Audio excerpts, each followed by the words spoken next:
يعلموا أن الله يعلم سرهم ونجواهم وأن الله علام الغيوب.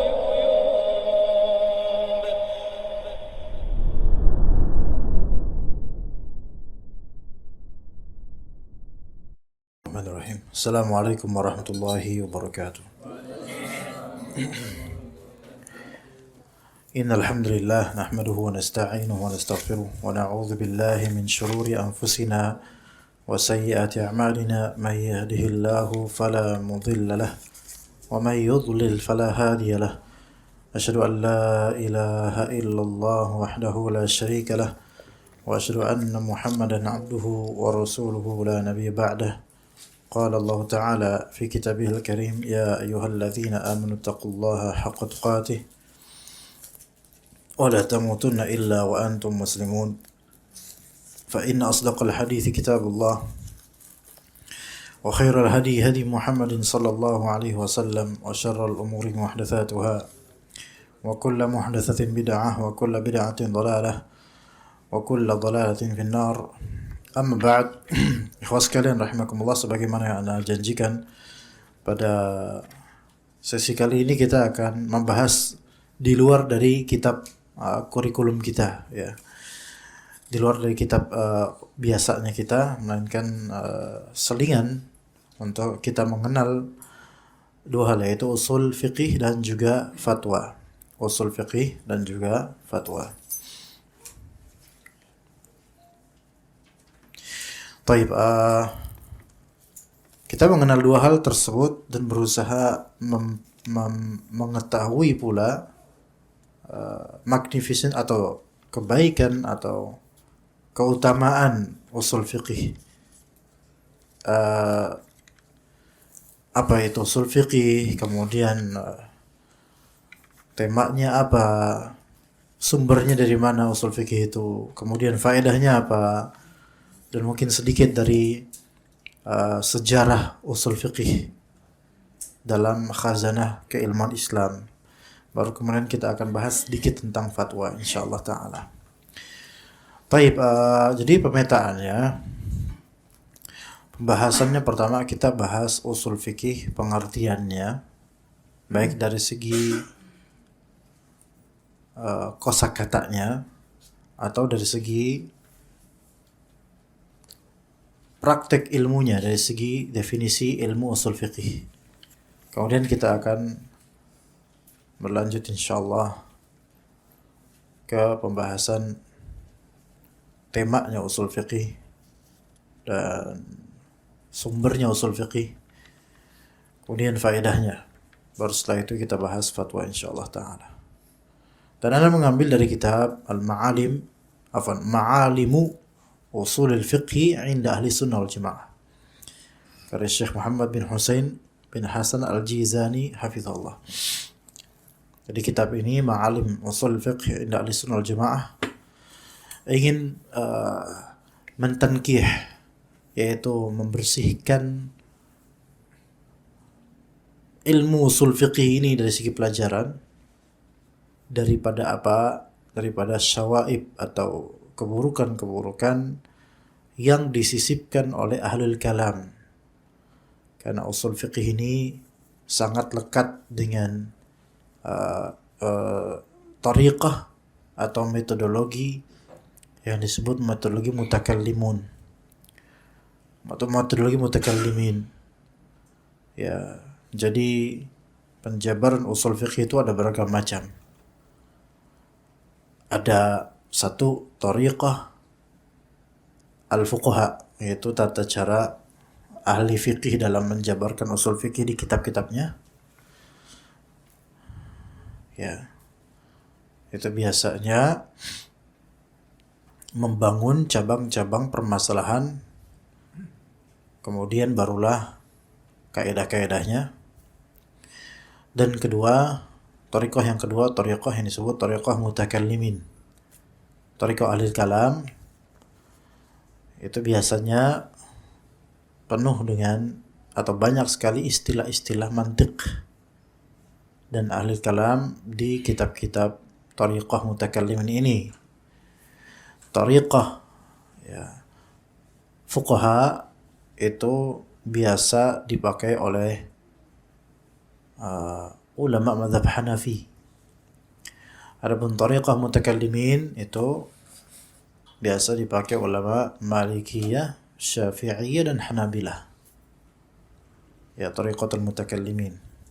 Dan kitab ini Syekh Muhammad bin Husain Al-Jizani, beliau termasuk di antara ulama Ahlus Sunnah wal Jamaah kontemporer yang cukup yang punya konsentrasi di bidang akidah, manhaj Ahlus Sunnah wal Jamaah dan usul fiqih. Ya, serta juga qawaid fiqhiyah. Makanya beliau juga memiliki kitab mungkin sepertinya Mi'yarul Bid'ah, ya, atau kalau tidak salah namanya. Baru kemarin Anda beli, beberapa hari lalu Anda beli dari Pustaka Al-Wadi yang baru Anda baca sedikit. Ya, tapi standarisasi bid'ah, bagaimana mengetahui itu suatu bid'ah gitu loh. Dan beliau ajaibnya menulis kitab tersebut dengan tariqah atau metodologi ilmu namanya qawaid fiqhiyah. Jadi ada lagi ilmu namanya qawaid fiqhiyah. Ini ilmu yang juga erat persahabatannya dengan usul fiqh. Bahkan sebagian ulama menganggap qawaid fiqhiyah itu merupakan cabang disiplin ilmu usul fiqh juga gitu. Ya. Jadi ikhwan, banyak istilah-istilah yang kalau Anda jelasin, jangankan antum, Ana Haji Muhammad gimana cara ngejelasin ini ke antum, ya. Jadi kayaknya nggak usah berlanjut, karena nanti ada usul fikih, ada qawaid fiqhiyah, ada dhawabit fiqhiyah juga ada, dan furu' fiqhiyah dan seterusnya. Dah, antum cukup dengar aja tadi itu, nggak usah dilanjutin. Ya, kita lanjut ke usul fikih itu sendiri. Memahami usul fikih ini dengan dua pemahaman. Satu, pemahaman mufrad, yaitu pemahaman kata, kosakata, secara kosakata.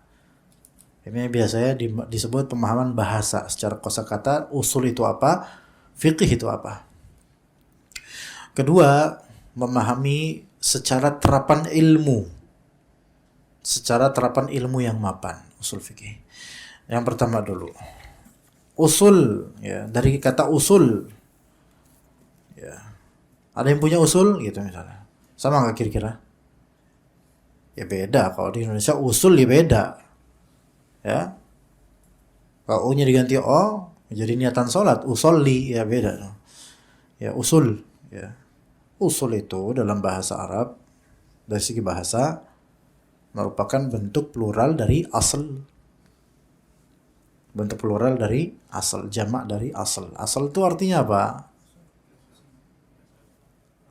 Pondasi, asas, bisa dalam bahasa Arab, ya. Asal itu bisanya pondasi, asas, ya. Pondasi atau asas. Dan juga kalau dalam ayat juga asal ya bisa sebagai pondasi, yaitu akar, dasar. Asluha thabitun wa far'uha fis sama. Aslnya yaitu akarnya thabit. Kemudian bisa juga makna asal itu dalil. Asal artinya dalil, ya. Dari mana nih asal amalan ini gitu? Apa dalilnya gitu? Karena dalil itu sumber hukum, gitu kan. Ya. Asal bisa juga dimaknai al-maqis alaih, yaitu sesuatu yang dikiaskan. Sesuatu yang dikiaskan. Ya, sesuatu yang dikiaskan itu adalah asal. Dalam dunia kias itu analogi. Analogi itu harus ada 4 rukun lah. Harus ada 4 rukun. Rukun pertama asal, ya. Rukun kedua far', rukun ketiga yaitu asal dan asal cabang, dan kemudian rukun ketiganya yaitu hukum, ya, dan rukun keempat ilat.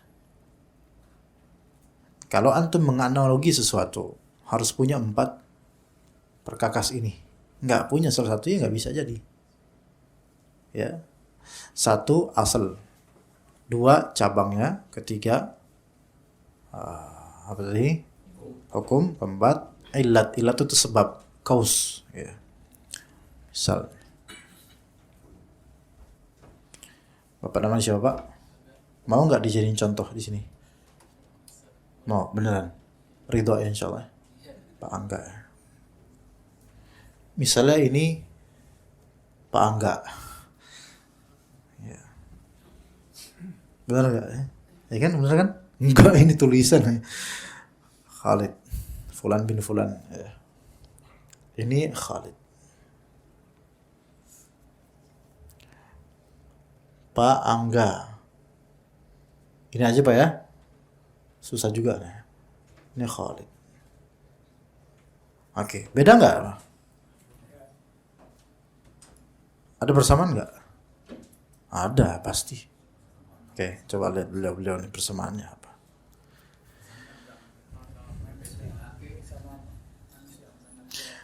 Jangan lakinya, karena kalau lakinya ilatnya anak gak enak ngomongin nanti. Sebabnya apa kok dilalikin, nanti harus ke bagian kemaluan, nanti anak harus jabarkan, jangan. Nah, misalnya Khalid, antum mirip Pak Angga. Antum mirip Pak Angga. Antum mirip Pak Angga. Oke. Gimana miripnya? Coba dari segi apa coba? Ayo antum temukan persamaan antara beliau dan beliau. Enggak yang speknya yang lebih detail lah. Kalau mikir rambut, ana insya Allah juga banyak rambut mah. Wajah. Kulitnya putih. Iya. Iya. Tadi Bapak nggak bilang kulitnya putih karena Bapak nggak putih ya Pak ya? Bercanda Pak, bercanda. Hah? Robitnya ya. Hukumnya apa? Ana hukumi, antum sama dengan antum, ana hukumi sama-sama putih. Oke, antum ridho kan dibilang putih? Ya. Antum ridho nggak disamain sama beliau? Ridho? Iya. Iya. Disamain yang sama bagusan ya ridho lah. Ya. Taib. Khalid, antum mirip sama Pak Angga. Mana yang asal, mana yang cabang?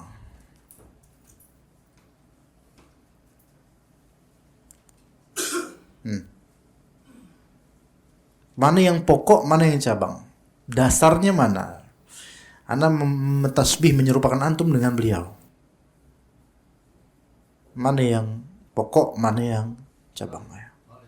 Khalid yang apa nih? Khalid yang apa nih? Pokok. Antum yang cabang gitu. Ana mau rela nggak? Antum nggak ridho lagi. Ini bapak antum jangan-jangan dulu, bukan kan?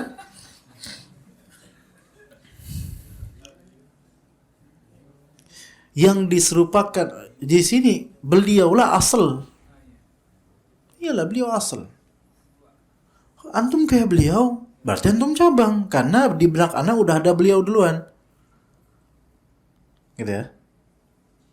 Nah, seperti itu. Hukumnya apa? Ilatnya apa, Afan? Ilatnya apa? Enggak, ilatnya sebabnya apa? Apa robitnya itu yang membuat Anda dengan membuat beliau itu ada persamaan dari segi apa? Kulit putih, ya. Maka kita hukumi bahwasanya Khalid berkulit putih, antum berkulit putih, itu hukumnya aja. Baik, gitu ya. Kalau dalam ibadah, bukan dalam ibadah, dalam muamalah juga bisa seperti itu. Dan banyak hal-hal dalam qiyas yang banyak contohnya apa coba di antara contoh qiyas yang itu mempunyai ini maqis alaihi, berarti beliaulah asal. Itu makna asal, yaitu pokoknya, dasarnya dari kiasan beliau. Itu yang mana ketiga. Yang mana keempat dari asal yaitu al-qaidah al-mustamirrah, suatu kaidah yang terus-menerus berlangsung, suatu kaidah yang terus-menerus menjadi kaidah, suatu kaidah mustamirrah yang dipakai. Iya, kaidah yang dipakai. Maka kaidah itu adalah asal juga, gitu. Jadi itu asal. Usul jamak dari asal. Asal bisa bermakna apa? bisa bermakna pokok, dasar, ya. Bisa juga bermakna apa? Hah? Pondasi sama pokok. Dalil bisa bermakna sesuatu yang dikiaskan terhadapnya. Bisa bermakna apalagi? Yang terakhir, kaidah. Oke. Itu asal. Fikih pada asalnya makna secara bahasa paham. Ya. Jadi kalau dibahasakan usul fikih ini kalau digabungkan secara bahasanya asas pemahaman. Dasar-dasar antum untuk memahami sesuatu gitu loh. Dasar-dasar antum untuk memahami ilmu. Maka dengan usul fikih. Kalau misalnya antum mendalami ilmu syar'i ini tanpa mendalami usul fikih, maka antum tidak punya dasar. Memang benar, bukannya dasar itu adalah Al-Quran Sunnah, betul. Tetapi dasar dalam memahami Al-Quran dan Sunnah, usul fikih. Gitu ya. Dasar dari segi dalil, dasarnya adalah Al-Quran dan Sunnah. Tapi dasar dari segi memahami dalil, usul fikih. Sampai sini ngerti nggak Pak? Ngerti, alhamdulillah. Contoh penerapan usul fikih ini. Usul fikih, nggak, anak-anak kasih tau istilahnya dulu. Tapi istilahnya juga panjang ini. Anak kesian juga kalau takutnya nggak paham. Tapi nggak apa-apa. Ya, istilah usul fikih adalah al-ilmu bil ahkam syar'iyyati al-amaliyati al-muktasib atau al-muktasab bisa min adillatiha tafsiliyah. Al-ilm bil ahkam الشرعية العملية المكتسبة ya min lanjut ke bawah aja min adillatiha at-tafsiliyah. Taib, ilmu usul fikih adalah al-ilmu bil ahkam syar'iyyah al-amaliyah al-muktasabah. Kurang min adillatiha tafsiliyah. Udah paham insyaallah ya? Udah paham insyaallah. Antum Masya Allah, semangat antum kan menggelora ya ikhwan. Paham? Paham Khalid? Insyaallah. Usul fikih adalah ilmu. Ya. Usul fikih adalah satu ilmu ya terhadap apa? Hukum-hukum syar'i. Astagfirullah. La. Ini apa nih? La. Ini bukan usul ini. Karena salah baca. Ini bukan usul. Ini adalah fikih. Ini fikih ini. Ini fikih. Ini definisi fikih. Salah. Akhta'tu. Afwan akhta'tu. Karena ana melihat kok amaliyah ya. Lah. Enggak. Definisi usul fikih bukan ini. Ini fikih nih. Beda. Fikih sama usul fikih beda cuma. Enggak apa-apa nih dibahas ini enggak apa-apa ya. Boleh ya. Fikih adalah ini fikih. Tulis ini fikih al-fiqh. Fikih adalah ilmu berkenaan dengan hukum-hukum syar'i. Apa hukum nyolong? Ayo, masih ragu kan antum? Oh, jawab. Apa hukum mencuri? Haram. Benar ya? Yakin ya? Apa hukum mencuri? Haram. Taib. Ini masuk ke dalam fikih bukan? Fikih. Hukum syar'i yang bersifat amalan. Hukum-hukum yang berkenaan dengan amalan. Mencuri kan amalan. Apa hukum sholat duha? Sunnah. Fikih ini. Karena sholat duha itu amalan. Dan yang ditanyakan hukum. Berkenaan dengan syariat nggak? Syariat. Ya nggak? Apa hukum ada batu di dekat kerikil? Ya, coba jawab. Ada apa hukum ada batu dekat kerikil? Tanya gitu aja, antum tinggal jawab kan gampang. Apa hukumnya? Nggak ada hukum di sini. Taib. Nggak ada amalan. Dan nggak ada akidah juga, nggak ada apa-apa. Biarin aja tuh batu di situ, lo ngapain diurusin, dihukum lagi.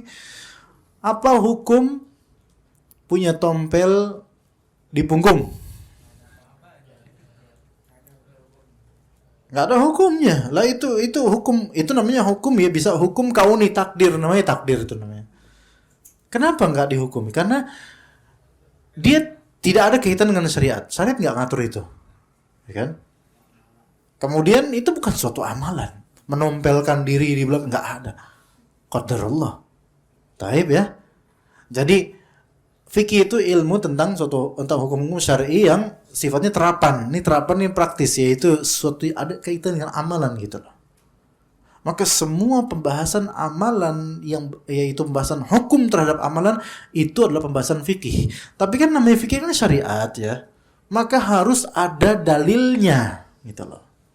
Dan hukum ini semua sifat untuk hukum sifat untuk hukum ini bersifat syar'i, hukum ini bersifat terapan, hukum ini bersifat didapat, muktasab itu didapat dari dalil-dalilnya, dalil hukum yang terperinci, tafsiliyah terperinci. Apa maksud terperinci di sini? Yaitu dalil-dalil yang antum jabarkan tentang hukum fikih ini harus berkenaan dengan permasalahan yang antum sedang bahas. Paham gak di sini? Misalnya, apa hukum mengikuti Nabi SAW, apa hukum tata cara mengikuti, apa hukumnya mengikuti tata cara sholat Nabi? Ayo, hukumnya apa? Wajib. Ini berarti antum sedang bahas fikih nih, karena antum bilang wajib kan hukum, wajib tuh hukum syar'i dan sifatnya tata cara sholat. Harus ada dalilnya. Apa? Dalil yang tepat untuk mengatakan itu wajib. Kata Rasulullah SAW apa? Sallu kama ra'aitumuni usolli. Salatlah kalian sebagaimana kalian melihatku salat. Gitu. Gimana? Ngerti nggak? Kalau ini bilang, apa hukumnya puasa di bulan Ramadan? Antum bilang apa? Wajib. Dalilnya yang tepat di situ gitu loh. Dan dalil itu rinci, ini kan dalilnya rinci. Maksudnya rinci itu yang kena di permasalahan itu gitu loh. Nah, dalil rinci ini maksudnya memang bisa dia berupa dalil yang sifatnya umum atau dalil yang sifatnya khusus. Contoh yang umum nih. Apa hukumnya berzikir di saung? Berzikir Pak, ini amalan, harus ada hukum Pak. Amalan ini Pak, berzikir lah. Hah? Enggak, ini pertanyaan aja. Boleh nggak Pak berzikir di saung gitu? Boleh. Taib. Zikir di situ apa hukumnya? Di sini bukan masalah diizinkan atau enggak, diizinkan pasti. Tapi apa hukum berzikir di situ? Tanpa keyakinan tertentu. Bukan karena ini saung dikeramatkan, karena sunnah. Ada nggak dalil hukum zikir di saung? Misalnya Rasulullah SAW misalnya menyuruh zikir di saung, ada? Nggak ada. Rasulullah SAW berzikir di saung santri-santri, nggak ada, belum ada bahkan. Tapi antum pakai dalil apa? Dalil umum. Dalil umum di sini masuk ke dalam terperinci karena kena masalah zikir yang secara global zikir boleh jadi dianjurkan dimanapun di bumi Allah, bukan di saung aja gitu antum bilang. Di kolongnya juga fadl. Kalau antum mau, gitu kan ya? Gimana? Paham di sini ya? Kena di situ ya. Atau dalil khusus kalau memang ada dalil khususnya. Tapi untuk masalah dalil umum, dalil khusus itu pembahasannya panjang lagi. Karena kadang-kadang bid'ah itu make dalil umum. Tapi untuk keyakinan khusus. Nah ini ya nanti ada kapan-kapan, nanti insya Allah pas insya Allah kalau ana udah istrinya 3, ana jabarin ke antum insya Allah. Taib.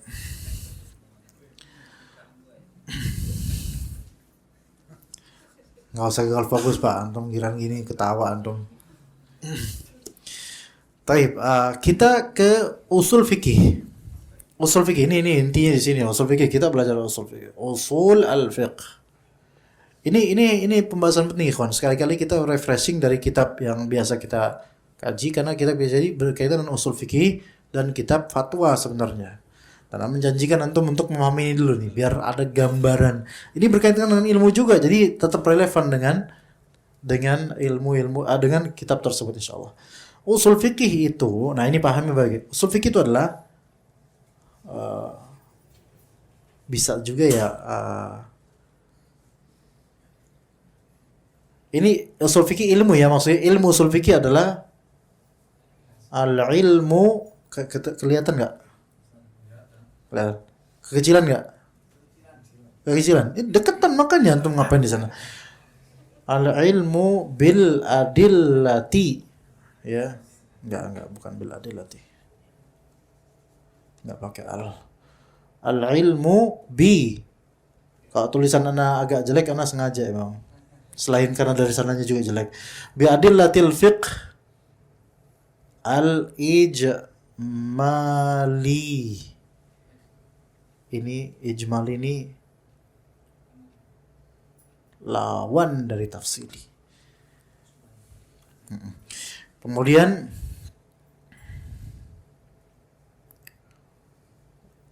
tambah kecil nggak? Oke, fiatil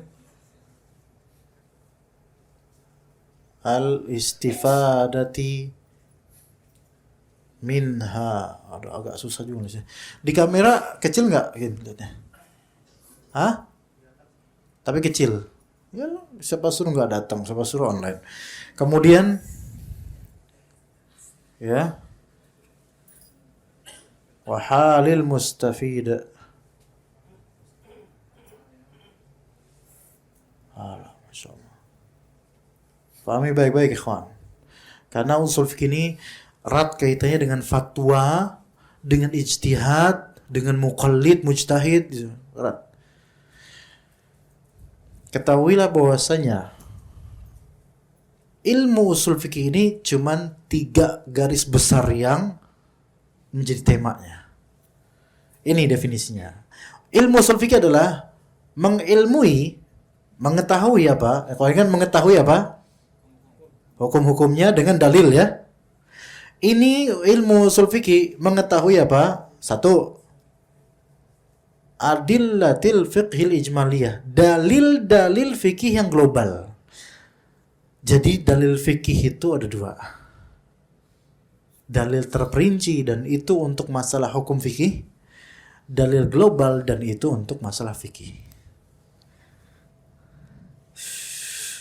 Gurih ini. Harus pakai otak nih, kan selama ini antum nggak pakai, jadi sekarang nggak pakai. Ya. Bedanya ilmu usul fikih membahas dalil-dalil yang sifatnya global, universal. Kenapa disebut universal? Karena dengan alat inilah dia bisa memahami ini.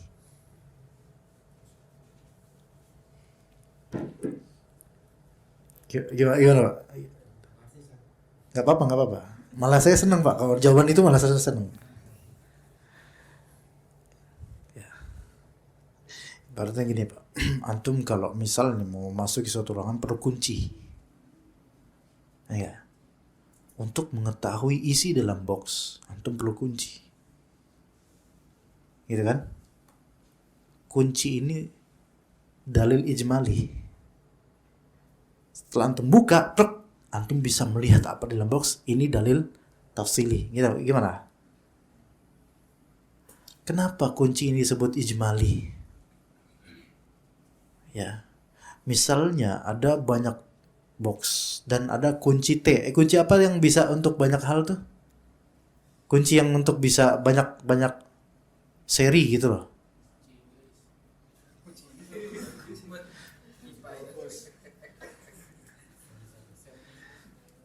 Ini saudara. Kunci master gitu ya. Buat nih sana ada locker gitu. Master ya. Master key ya. Locker, misalnya locker di ruangan ini semua oleh petugas bisa dibuka semuanya dengan satu kunci master ini. Kunci ini kan berarti apa? Kunci apa?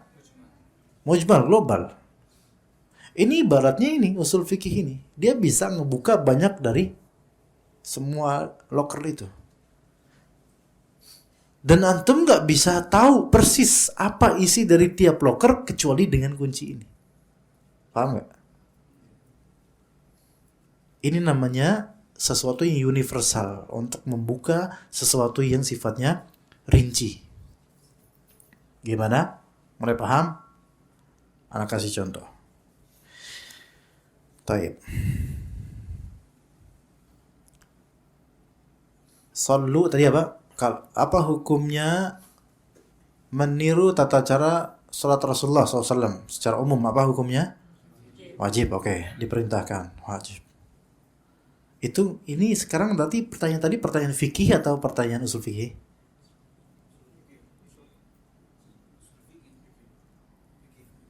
Fikih atau usul fikih? Ayo, ini tadi bekas ini loh, bekas ngapus loh, ini lumayan loh kalau kena ini.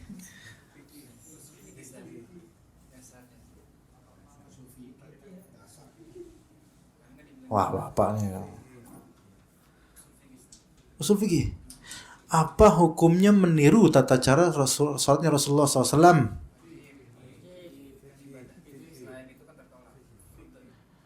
Iya, apa hukumnya?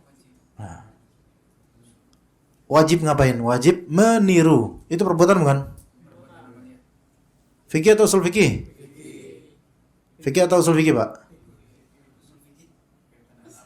Antum tadi udah benar, sekarang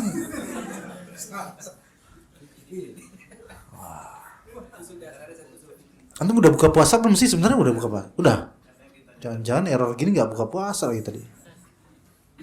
Jangan antum jawab mal mas'ulu anha minal sa'il, yang ditanya lebih paham daripada yang bertanya. Kalau gitu nggak usah belajar kita. Itu fikih. Itu fikih. Karena kan yang ditanya hukum perbuatan gitu loh. Oke? Amaliyah dengan dalilnya apa? Dalilnya apa tadi? Sallu kama ra'aitumuni usalli. Ini dalil nih, dalil. Kelihatan di kamera. Sallu, salatlah kalian kama ra'aitumuni usalli. Ini sallu perintah. Oke? Ada kaidah atau dalil usul fikih. Sebentar, kaidah atau dalil usul fikih. Ada gini. Apa? Al-amru perintah yaqtadhi al-wujub. Perintah berkonsekuensi apa? Wajib, pada asalnya begitu. Oke? Paham nggak? Gini. Antum waktu kecil suka disuruh beli minyak tanah nggak sama emak? Dulu waktu kecil. Hah? Bapak yang nyuruh antum beli minyak tanah? Bukan ibu antum? Ya, udah, pertanyaan ganti. Antum disuruh sama bapak antum nggak beli minyak tanah? Apa? Kalimatnya gimana? Tong, beli minyak tanah tong gitu. Apa kalimatnya? Bang, tolongin beli minyak tanah. Ini ngomong sama tukang apa sama siapa? Sama antum. Antum beli bang. Iya. Oh iya, baik. Bang Khalid beli minyak tanah. Ini perintah bukan? Dalil tafsilinya adalah bang beli minyak tanah, gitu kan ya? Antum tahu dari itu harus nggak antum beli minyak tanah di situ? Tahu dari mana antum harus? Karena memahami bahwa ini kalimat perintah dari orang tua. Dan perintah itu pada asalnya harus dilakukan, gitu kan ya? Sekarang ada dua dalil di sini. Dalil pertama, kalimat bang beli minyak tanah dong, gitu kan? Ini fikih atau dalil fikih atau anggaplah seperti dalil fikih atau enggak? Dalil fikih. Untuk memahami dalil fikih perlu pikir nggak alat gitu untuk memahaminya? Perlu. Bahwa ini kalimat bang beli minyak tanah, perintah ya, berarti perintah harus dilakukan. Perintah harus dilakukan ini adalah kaidah dalil fikih ijmali universal untuk semua perintah. Habis disuruh gitu, habis selesai, bang sikat WC, perintah bukan? Perintah. Tapi dalil rincinya lain nggak? Lain. Sikat WC selesai, bang, genteng bocor benerin. Antum masih memahami, oh dalil ijmali, perintah berarti lanjut. Terus disuruh ngepel, nyapu, gendong bayi dan seterusnya. Masya Allah. Ya, paham nggak di sini? Ah, gitu. Oke, itu ya. Ini kunci. Itu kapan-kapan enggak, sekarang ini gitu, udah global aja. Dan yang kedua, kaifiyah dan bagaimana istifadah minal adillah, bagaimana mencari faedah, mendapatkan faedah dari dalil. Ini dengan usul fikih. Mencari faedah dari dalil, mendapatkan dari usul fikih. Iya. Tapi mendapat faedah dari dalil itu kan ada beragam macam ya. Ada yang susah, ada yang gampang, ada yang semua orang bisa. Kayak tadi perintah itu ya dilaksanakan. Kalau misalnya orang awam bilang, Pak, Allah memerintahkan kita wa aqimus shalah, tunaikanlah salat. Antum tanya ke bapak itu. Bapak kan nggak pernah belajar nih, maksudnya nggak pernah belajar ilmu syar'i. Allah bilang tunaikanlah salat. Berarti salat itu hukumnya apa, Pak? Tahu nggak dia wajib ya? Wajib ya? Dia mengatakan wajib, itu namanya dia mengambil faedah dari dalil, iya nggak? Iya. Ya, mengambil faedah dari dalil. Ya. Bisa dengan usul fikih untuk yang agak berat, bisa juga orang awam pun tahu kok ini perintah gitu. Wahalil mustafid, dan keadaan orang yang mengambil faedah. Ini nanti terbagi menjadi mujtahid dan muqallid. Ya, mujtahid dan muqallid. Kita ini mujtahid bukan? Bukan. Muqallid insyaallah. Tapi kita berusaha ittiba' kepada dalil. Jadi seorang yang bertaklid itu bisa saja dia mengikuti dalil. Ya begitu. Itu definisi usul fikih, ikhwan. Ya. Kemudian kita lanjut ke masalah apa? Yaitu sumbernya usul fikih. Sumbernya usul fikih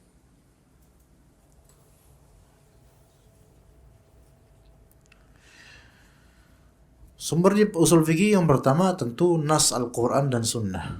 Itu yang pertama. Jadi ilmu ini terbangun dari dalil juga. Itu pertama.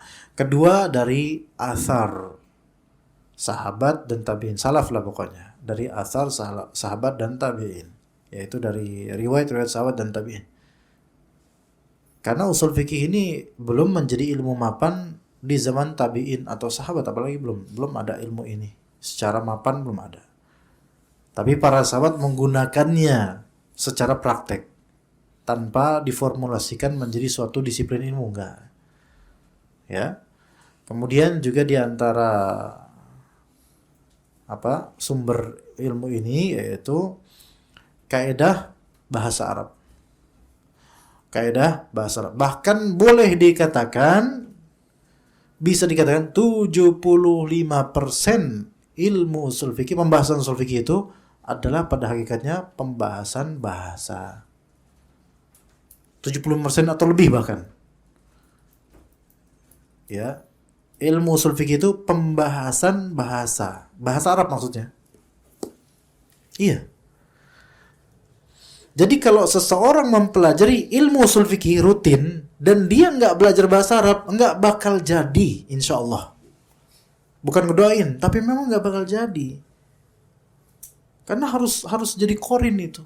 Karena mu'zam atau kebanyakan pembahasan usul fikih adalah pembahasan dalalatul alfaz, yaitu dalil-dalil lafzi, yaitu lafal-lafal. Ya. Azan. Kita lanjut pada azan insyaallah. Ini udah masuk waktu santri-santri enggak azan ya, kan?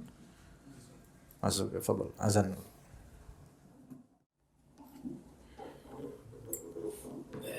Baik, ikhwan, kita lanjutkan. Faedah ilmu usul fikih itu apa? Ada berapa faedah? Di antaranya pertama,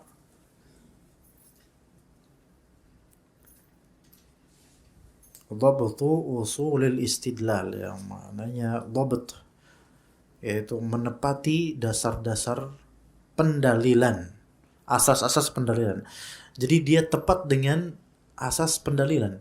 Orang itu zaman sekarang apalagi ikhwan, Anda melihat beberapa ikhwan salafiyin, ya, semangat bermanhajnya Masya Allah, semangat berdalilnya Masya Allah, tapi dia nggak belajar secara tuntas atau nggak belajar secara utuh usul fikih, kemudian dia beristinbat, dia beristidlal, dia menarik kesimpulan dari dalil tanpa kaidah usuliyah sama sekali, tanpa kaidah usul fikih.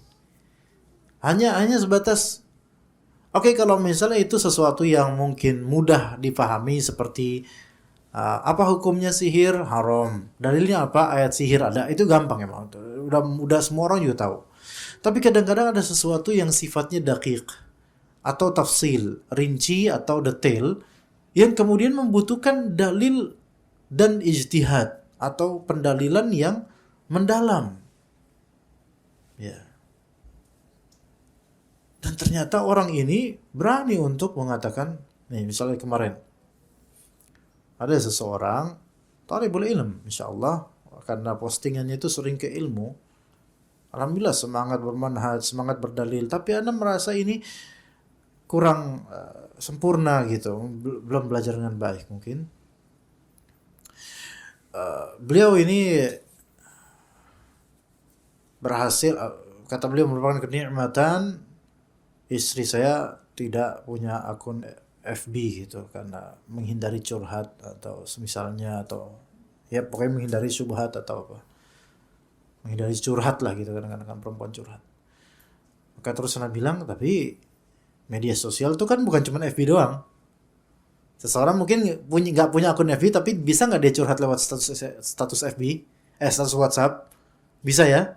Bisa di screenshot sama orang, bisa dibaca sama orang, bisa.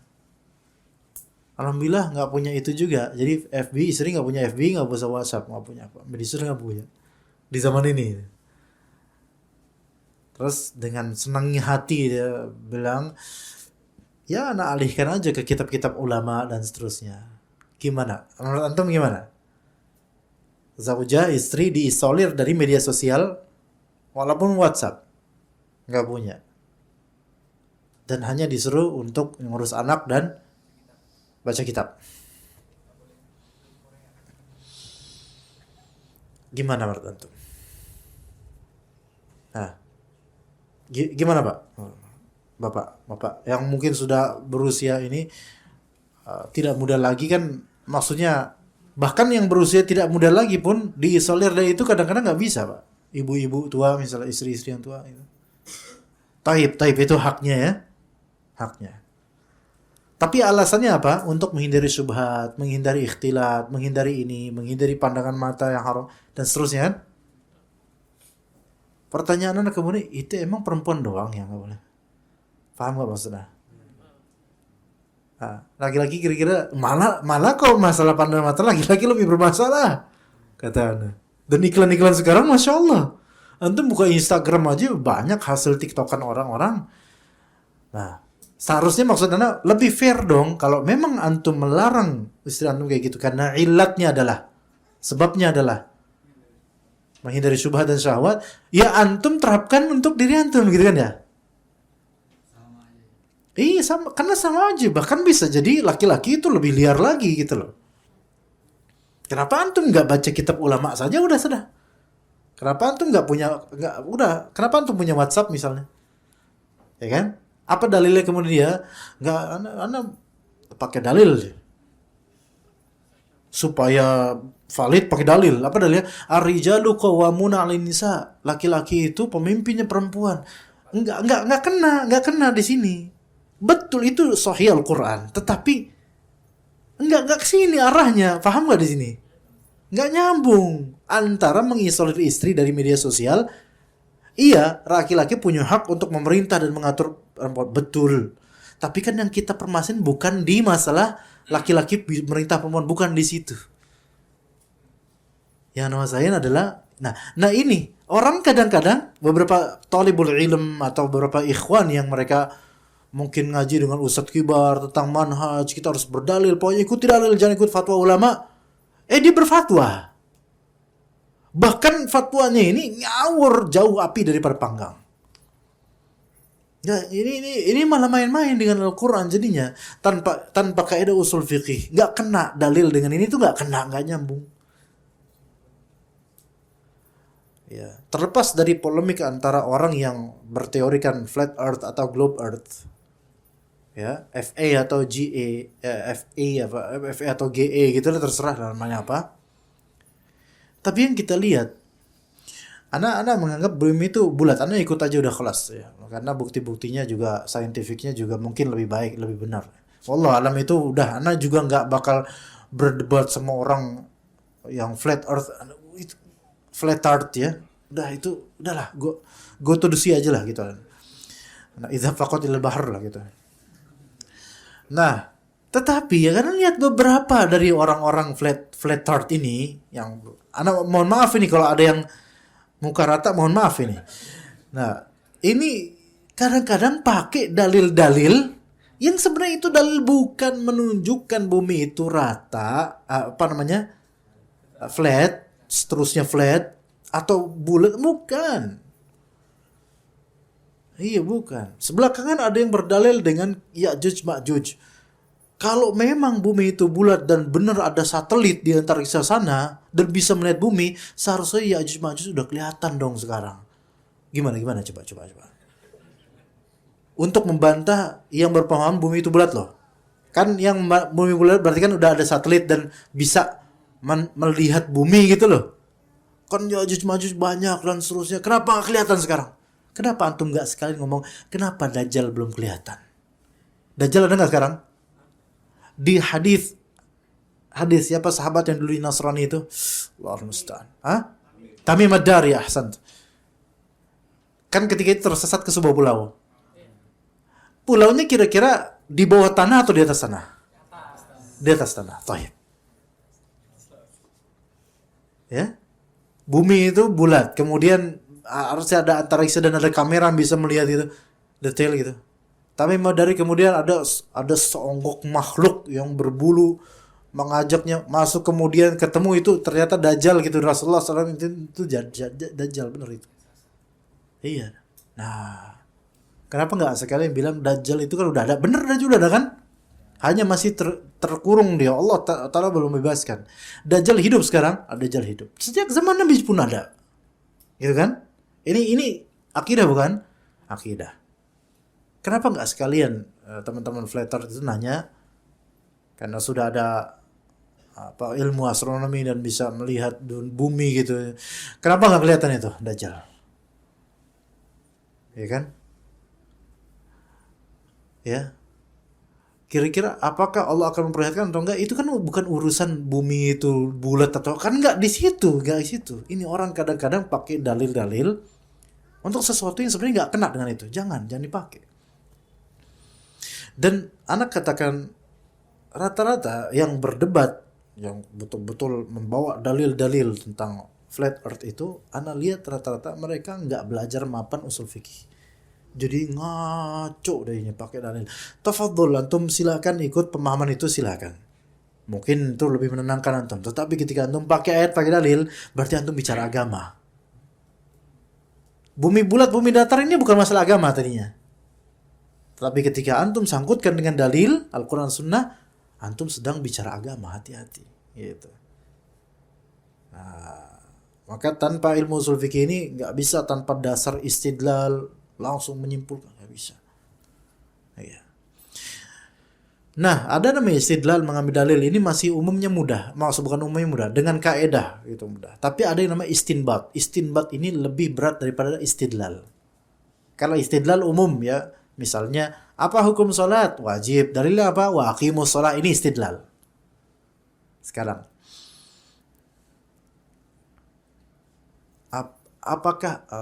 apakah sah pernikahan seorang kafir dengan seorang kafir? Kafiroh dengan kafir. Perempuan kafiroh dengan laki-laki kafir. Nikah. Sah atau tidak dalam Islam? Ayo, jawab. Hah?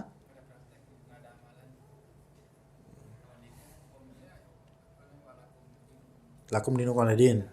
Nikah itu amalan, nikah itu perbuatan bukan? Sah nggak nikahnya? Dianggap sah nggak sama Islam? Tidak. Kalau tidak dianggap sah, berarti kalau mereka berdua masuk Islam harus nikah ulang dong.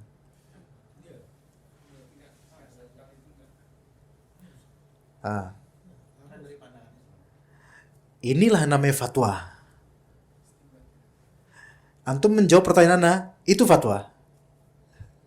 Karena fatwa adalah ikhbar an hukmin syar'iyyin, mengkhabarkan hukum syar'i. Artinya, apakah orang kafir yang nikah udah lama nih nikah nih, kafir dan kafirah, kedua-duanya masuk Islam, dapat hidayah. Ketika masuk Islam, nikah ulang enggak? Bapak jawab iya. Syahadat namanya masuk Islam, Pak, syahadat. Pak, ini bener loh, Pak. Ini mau ada gores-gores lagi apa biar tambah hitam apa gimana ini, Pak? Bener, Pak. Antum memang lebih tua daripada, tapi kok gini ya jadinya ya. Islamnya? Iya, pas dia nikah belum Islam. Akadnya secara Islam belum. Berarti kalau misal masuk Islam harus akad baru. Gitu Pak ya. Yakin? Ayo Pak, ayo. Nih lihat nih banyak subhat ya. Gini. Yang menjawab iya atau enggak itu harus punya dalil. Karena ini hukum syar'i, harus dengan dalil yang rinci. Ana bawakan untuk dalil. Surat Tabbat. Al-Masad. Ayo. Cari dalil tentang itu di surat Al-Masad. Ayo, di ayat berapa? Sok dibaca ayatnya sok itu. Al-Masad. Masa masih baca antum enggak hafal, Khalid? Antum enggak hafal? Oh, ya enggak apa-apa lah. Oh iya, antum enggak tahu artinya ya, antum jangan enggak tahu lupa juga. Iya, antum tahu artinya soalnya ada Taib tabbat yada abi lahabi wa tab, ya. Ma aghna anhu maluhu wa ma kasab. Sayasla naran dzatal lahab wa imratuhu hammalatal hatab fi jidha hablum min masad. Mana yang mana nih kira-kira ya, sok pilih dari 5 ayat itu. Wa imratuhu hammalatal hatab. Dan istrinya ya. Ceweknya pembawa kayu bakar ya. Baik membawa kayu bakar waktu lagi di dunia juga bawa kayu bakar. Di neraka juga akan diancam gitu karena kelakuannya seperti itu. Lafalnya wa mar'atuhu. Dalam ayat tersebut bukan wa zaujatuhu. Zaujatuhu istrinya. Istrinya bukan. Zaujah itu istri ya. Wa mar'atuhu itu apa? Kan ini kan Ummu Jamil ya. Ummu Jamil istri siapa? Istrinya siapa? Abu Lahab ya. Taib. Kata Allah wa imra'atuhu. Enggak wa zaujatuhu. Kira-kira nih, enggak, ini bukan dalam medan fatwa, bukan. Anda pengen membuat antum berpikir aja karena biasanya enggak pakai pikiran. Coba ayo. Apakah dalam Islam sah atau tidak itu sebagai istrinya si Ummu Jamil sebagai istrinya Abu Lahab, sah atau tidak dalam Islam sebagai istrinya disebut istrinya, sah atau tidak? Dengan dalil itu kira-kira ya. Kata Pak Ade sah. Lafalnya wa mar'atuhu loh. Bukan wa zaujatuhu loh. Zaujatuhu itu pasangan, wa mar'atuhu itu ceweknya. Nah, tidak sah. Pak Ade bilang sah. Karena bukan zaujatuhu.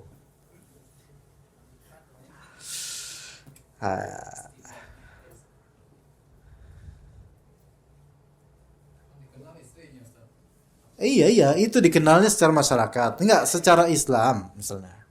Itu nanti hukumnya ada tuh dari situ tuh. Apa? Karena idhofah jadi itu istrinya. Istrinya karena idhofah dinisbatkan kepada Abu Lahab. Benar sebenarnya. Tapi dengan imro'ah. Kenapa enggak dengan zaujah? Karena imro'ah itu ada dalil lagi, Ustaz. Ayo, sok. Ada. Ntar, anak mungkin diketok dulu mungkin biar nggak lupa. Lihat di kisah di surat Yusuf alaihissalam. Wa imratul aziz. Syekhul Islam Ibnu Abihi. Wa imratul aziz. Istrinya sang aziz yang mana perempuan ini menggoda Nabi Yusuf kan? Statusnya apa dia? Istrinya al aziznya. Tapi kenapa Allah mentakbirkan dengan imratul aziz? Dengan imra'ah, bukan dengan zaujah. Padahal kan kalau zaujah jelas ya. Tapi kenapa dengan imra'ah? Karena apa? Karena bukan di situ. Bukan di situ ininya. Karena ketika perempuan itu buruk, maka lebih tepat disebut imra'atuh. Kelakuannya dibandingkan zaujatuh. Itu isyaratnya dalam Al-Quran. Ya. Faham gak di sini kan? Tapi tetap istrinya. Iya, istrinya betul. Nah, dalam Islam itu dianggap sah atau enggak pernikahan mereka secara pernikahan? Sah. Secara pernikahan sah. Antara kafir dengan kafirah sah. Ya, tapi khilafiyah ya di antara ulama, sahnya ini apakah harus satu agama atau apakah ahlul kitab boleh dengan musyrikin? Itu khilaf di antara ulama. Ya, ada ulama yang mengatakan pokoknya penting karena dalam hadis semua agama kufur itu satu agama, maka itu yang lebih tepat semuanya sah. Buddha nikah sama Hindu misalnya, atau Buddha nikah sama Yahudi misalnya. Ahli kitab nikah sama ini. Ya, dalam Islam dianggap sah. Itu pendapat yang lebih tepat wallahu a'lam. Nah, dalilnya diantaranya wa mar'atuhu hammalatal hatab. Abu Lahab kafir ya? Kafir.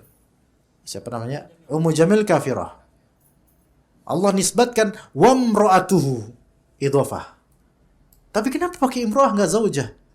Karena kelakuan perempuan ini jelek gitu loh. Sebagaimana imra'atul aziz itu juga kelakuannya jelek. Makanya pakai uslub seperti itu. Ya. Tetapi enggak mesti kalau dipakai uslub imra'ah mesti jelek, enggak mesti. Cuman ini isyarat saja dari Al-Qur'an. Untuk yang bertanya mengapa enggak pakai zaujah?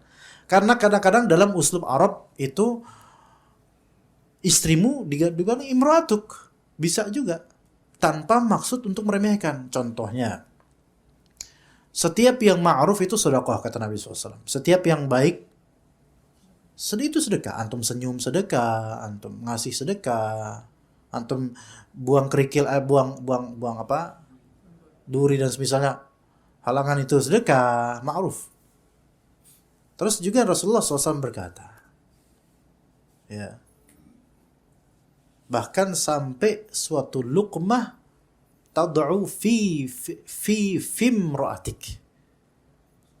Sampai suatu suapan yang engkau letakkan di sini yang kedua artinya mulut. Mulut fimra'atik, di mulut cewekmu. Maksudnya cewek di sini siapa? Istrimu. Ini bukan konteks dzam, bukan konteks mencela, tapi konteks umum. Itu dari bahasa Arab kayak gitu ya. Ya, oke. Nah, iya. Al-mar'atus salihah, iya. Masya Allah. Masya Allah. Tinggal, aduh. Setelah Bapak ngomong kayak gitu, tinggal ada nyanyian tombol hati itu enak. Al-mar'ah salihah, ahsant. Al-mar'ah salihah. Itu berarti dalam konteks umum, bukan dalam konteks pencelaan. Baik. Tadi surat Tabat tadi wa imra'atuhu hammalatal hatab, untuk mengeksplor ini menjadi sebuah itu istinbat hukum sahnya pernikahan kafir dengan kafirah itu butuh pemikiran tidak? Enggak bisa langsung enggak, bahkan mungkin enggak terprediksikan. Oh, ternyata bisa juga ya dari itu ada hukum. Ya. Ini yang disebut istinbat. Istinbat itu menjadikan suatu dalil dan menggali faedah dari dalil sesuatu yang sebenarnya khafi jiddan gitu. Khafi itu apa? Terselubung, tetapi benar sesuai kaidah. Gitu. Ya, begitu, ya. Ketika turun surat Idza Jaa Nasrullahil Fath, apa kata Ibnu Abbas? Ini berita tentang dekatnya ajal Rasulullah SAW. Semua sahabat bilang tafsiran umum, semua sahabat bisanya. Atau Ibnu Abbas enggak, ini tanda dekatnya ajal. Ini namanya istinbat. Ada kekuatan di situ yang kekuatan pemikiran terselubung untuk menggapai faedah terselubung yang enggak semua orang mampu. Ini namanya istinbat. Begitu ya, ikhwan. Ya. Jadi istinbat ini hanya oleh ulama mujtahid yang betul-betul dalam ilmunya. Ya. Dan tadi ketika misalnya antum bertanya kepada Ustaz, apa hukumnya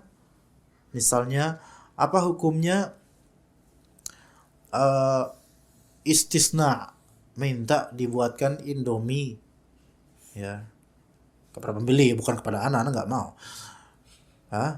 Minta dibuatkan Indomie ya, barang belum jadi tapi udah bayar duluan, ya kan seolah-olah ada horor di situ ya, ketidakjelasan ya.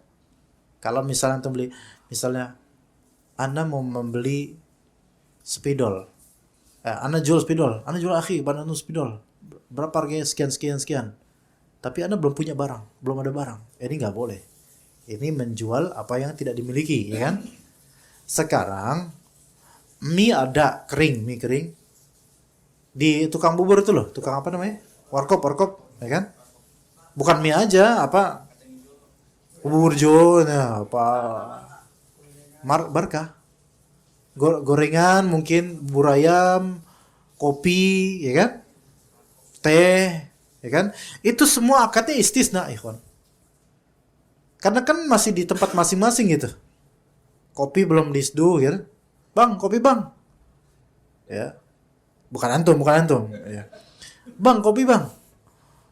Berapa kopinya? Kopi berapa warkop? 2000 masa sih 2000? Tergantung ya, kalau di bandara beda ya. 3000, 4000 lah gitu ya. Berapa bang? Bayar dulu. Udah akad nih, terjadi akad nih. Barang udah ada belum? Belum ada, minimal belum jadi gitu. Ya.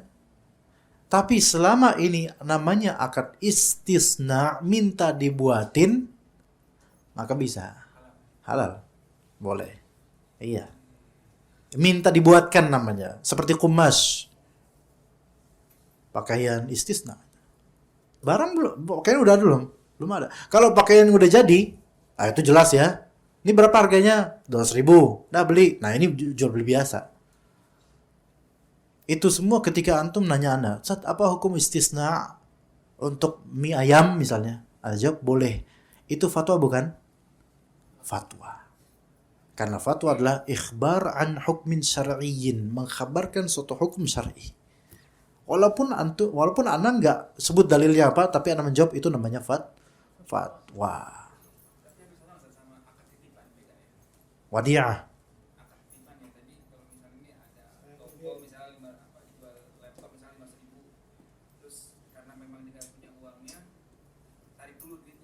Dia nggak punya apa? Nggak punya uang untuk beli laptopnya, tapi dia tahu sumber tempat belinya gitu. Dan yang pembelinya, usernya ini kan nggak tahu kan, dia jadi perantara, beda kali ya. Nggak, pusing denger antum, udah nanti aja lah. Dapat nanti aja setelah sholat ini, kayak pusing kan, jangan. Nanti aja Pak ya. Iya, nanti aja. Ini kita nggak bahas jual beli, ini nggak usah nanya jual beli Pak. Nanti aja nanya jual beli nanti setelah selesai semua. Ntar aja Pak, ntar aja insya Allah nababat nanti antum insya Allah. Ya tenang aja Pak. Ya, wassallallahu ala nabiyina Muhammad wa ala alihi washabbihi ajma'in. Subhanakallahumma bihamdika asyhadu an la ilaha illa anta astaghfiruka wa atubu ilaik. Assalamualaikum warahmatullahi wabarakatuh.